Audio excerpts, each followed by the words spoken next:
Need help measuring your blinds? In this video, we will explain how to measure and order blinds for a face fit. If your window has an architrave, start by measuring the width from the outer edges of the architrave to the millimetre. Repeat the same step for the height. For windows without an architrave, measure the width inside of the reveal and add an additional 100mm to your width measurement. You can also determine at your own discretion how much more overlap your blind needs.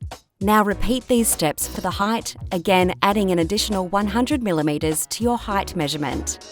Enter the noted measurements and the specifications of the blind on our website. Ensure that you use the hard measurements that you have taken and do not make any deductions.